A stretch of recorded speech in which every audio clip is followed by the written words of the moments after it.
ഇന്ന് നമ്മൾ വായിച്ചു ധ്യാനിക്കുക സങ്കീർത്തനങ്ങൾ 15-16 അധ്യായങ്ങളാണ്. അധ്യായം 15 നീതിയുടെ മാനദണ്ഡം.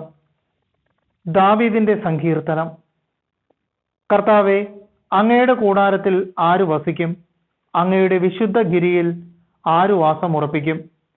നിഷ്കളങ്കനായി ജീവിക്കുകയും നീതി മാത്രം പ്രവർത്തിക്കുകയും ഹൃദയം തുറന്ന് സത്യം പറയുകയും ചെയ്യുന്നവൻ, പരദൂഷണം പറയുകയോ സ്നേഹിതനെ ദ്രോഹിക്കുകയോ അയൽക്കാരനെതിരെ അപവാദം പരത്തുകയോ ചെയ്യാത്തവൻ, ദുഷ്ടനെ പരിഹാസ്യനായി കരുതുകയും ദൈവഭക്തനോട് ആദരം കാണിക്കുകയും നഷ്ടം സഹിച്ചും പ്രതിജ്ഞ നിറവേറ്റുകയും ചെയ്യുന്നവൻ, കടത്തിന് പലിശ ഈടാക്കുകയോ നിർദോഷനെതിരെ കൈക്കൂലി വാങ്ങുകയോ ചെയ്യാത്തവൻ, ഇങ്ങനെയുള്ളവൻ നിർഭയനായിരിക്കും.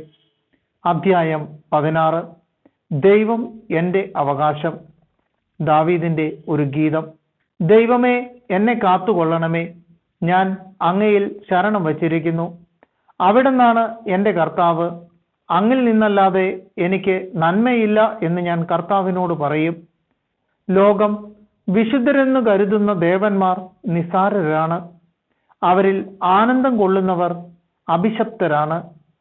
അന്യദേവന്മാരെ അനുഗമിക്കുന്നവർ തങ്ങളുടെ ദുരിതം വർദ്ധിപ്പിക്കുന്നു. ഞാൻ അവർക്ക് രക്തം കൊണ്ട് പാനീയബലി അർപ്പിക്കുകയില്ല, ഞാൻ അവരുടെ നാമം ഉച്ചരിക്കുകയില്ല. കർത്താവാണ് എൻ്റെ ഓഹരിയും പാനപാത്രവും, എൻ്റെ ഭാഗധേയം അവിടുത്തെ കരങ്ങളിലാണ്.